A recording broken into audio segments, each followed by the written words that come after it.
안녕하세요. 이번 영상은 팜스토리 위험 회피 영상입니다. 수익을 보는 것보다 어쩌면 더 중요한 건 손실을 회피하는 것이죠. 팜스토리는 최대 거래 대금이 60억 원을 넘기면서 상승 등락률도 12% 위로 올라왔기 때문에 당일 시장 주도주라고 불릴 수 있습니다. 가격과 거래 대금 측면에서 말이죠.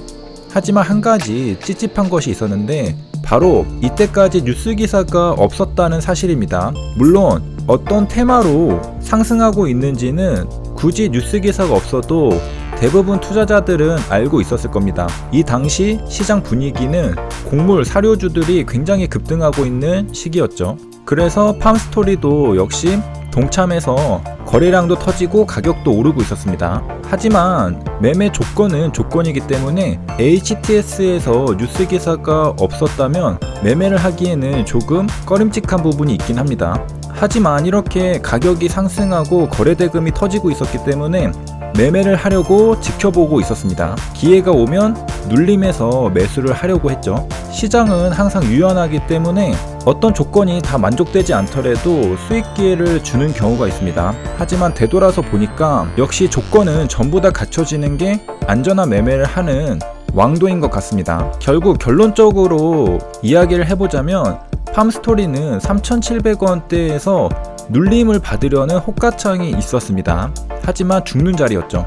3,700원을 깨고 내려가려 할 때도 계속해서 받치는 물량들이 있었고 심지어는 중간에 위로 쏘는 대량 매수세도 잠깐 동안 있었습니다. 그만큼 3,700원을 지켜주려는 강한 움직임을 보였는데 결국 죽는 자리였습니다. 3,700원에서 그렇게 받아주는 물량들이 많았는데도 결국 뚫고 내려가려고 하니까 내려가게 되더라고요. 이래서 눌림 매매도 어려운 것이죠. 분명히 호가창에서는 매수하는 받쳐주는 매수 물량이 있는데 그거를 기어코 뚫고 내려가기 때문이죠. 물론 한번 뚫고 내려가서 다시 올라왔습니다. 그러니까 결과적으로 매수해서 가지고 있었다면 수익이었겠지만 타점은 적어도 요 자리는 아니었다는 겁니다. 매수를 하더라도 더 밑에서 매수를 하던가 아니면 그냥 놓아줘야 되었죠. 그러면 팜스토리가 왜 저 자리에서 눌려주고 재차 돌파하지를 못했을까 여러가지 이유들을 생각해 볼 수 있는데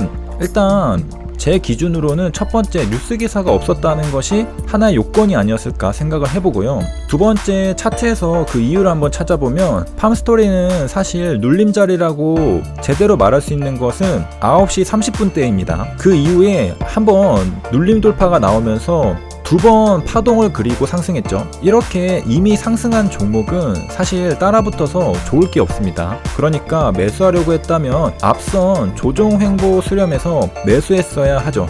그 뒤에 두 번의 파동이 나왔는데 거기서부터는 나의 것이 아니고 사실 저거 놓친 겁니다. 그러니까 처음 제대로 눌림이 나오고서 재차 상승해서 두 번의 파동이 나온 상태인데 그 자리에서 눌림 매수를 하려고 하니까 성공하기가 쉽지 않았던 거죠. 고점에서 눌림 자리를 잡으려는 것은 사실 눌림이 아니라 하락하는 것을 받아주는 꼴이 되죠. 그러니까 한마디로 파동을 그리는 와중에 상승 도중에 눌림을 잡기는 쉽지 않다는 겁니다. 거기에서 매도하는 물량을 내가 떠안는 것일 수도 있기 때문이죠. 이미 상승 파동이 나온 상태라면 눌림보다는 멀리서 떨어져서 지켜보는 것이 더 안전합니다. 그러니까 상승 도중에 매수하면 위험하다는 거죠. 그 다음에 세 번째 이유도 한번 생각을 해보면 두 번의 파동이 있을 때 그 고점을 높이는 양봉 캔들이 그 폭이 좀 작습니다. 게다가 거래량도 첫 번째 파동보다는 좀 작죠. 그러니까 두 번째 파동에서 돌파를 할 때 거래량도 더 터지고 조금 더 위에서 거래가 됐어야 됐는데 돌파를 중간밖에 못했습니다. 그래서 이전 고점 위에서 눌림을 받아야 되는데 사실은 100% 완벽하게 돌파가 일어난 게 아니니까 좀 내려와서 눌려주고 있죠. 그러니까 온전한 돌파가 일어나지 못한 상태로 주가는 눌리는 것처럼 보였던 겁니다. 완벽한 돌파가 일어난 게 아니라 그러니까 완벽한 돌파를 못한 것이죠. 돌파를 했다면 눌려줄 때 이전 고점 부근에서 눌려줘야지 강한 종목이라고 판단할 수 있습니다. 그러니까 어중간하게 돌파를 하고 가격이 밀려 내려오고 있는 상태였다는 거죠. 그것을 눌림으로 생각을 하고 받으면 하락을 맞을 수 있다는 것입니다. 매매를 하다 보면 좋은 종목이라는 생각이 들고 내 기준에 부합하지 않더라도 매매하고 싶은 충동이 생길 수가 있는데요. 그렇게 기준을 하나씩 허물어 가면서 완화하는 것은 길게 보면은 안 좋습니다. 내가 기준을 세운 건 그 세운 이유가 있는데 선을 자꾸 넘다 보면은 그 기준에 부합하지 않는 매매가 결국 계좌에 손실을 끼칠 수 있기 때문입니다. 내가 한 초평면을 잘라서 클래시피케이션을 한 거잖아요. 그 이유는 한쪽은 수익을 보는 곳이고 다른 한쪽은 손실을 보는 곳이기 때문에 그거를 기준으로 삼은 건데, 그 기준을 넘었다는 건 손실 보는 매매를 하겠다는 뜻입니다. 그렇기 때문에 원칙을 지키는 것은 굉장히 중요하죠. 왜냐하면 원칙을 어기는 순간 손실 볼 확률이 높은 매매를 하는 거니까요. 그래서 원칙을 지키는 것이 굉장히 중요하다고 하죠.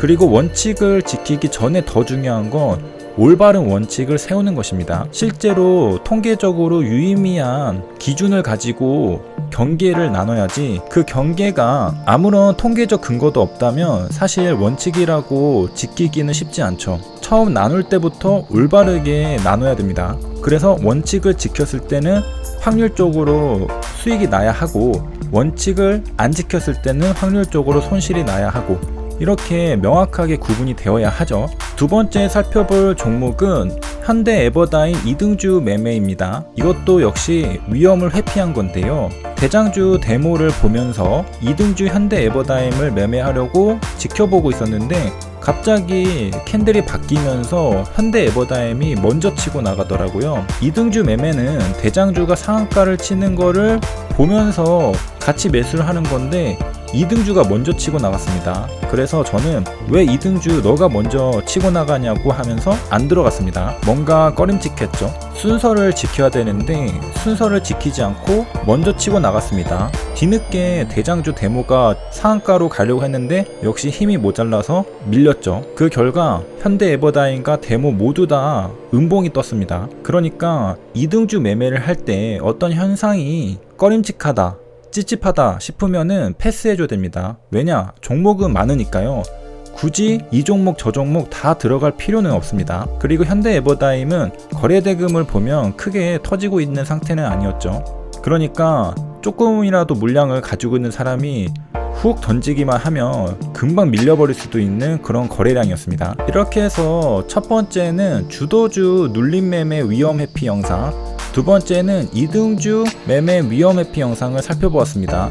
둘 다 매매를 할 수 있는 종목이었지만 결국 매매를 하지 않기로 결정하고 위험을 회피했습니다. 첫 번째 팜스토리의 경우에는 조건이 안 맞아서 매매를 못했고, 두 번째 현대 에버다임은 상승하는 패턴이 이상했기 때문에 매매하지 않았습니다. 그 결과 손실을 피할 수 있었죠. 주식 투자는 수익을 보는 것도 물론 중요하겠지만 손실을 피하는 것이 더 중요합니다. 도움이 되셨길 바라며 여기까지 시청해주셔서 감사합니다.